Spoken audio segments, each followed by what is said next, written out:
प्रार्थनान हेच मुचे मागणी, हीच मुची प्रार्थनान हेच मुचे मागणी.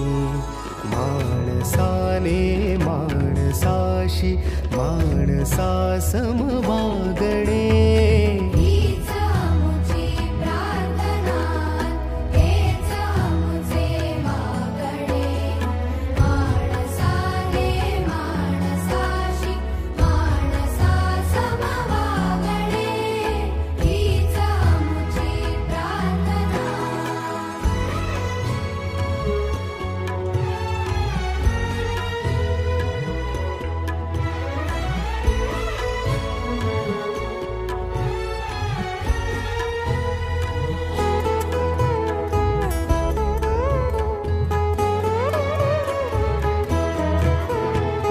धर्म जाती प्रांत भाषा द्वेष सारे संप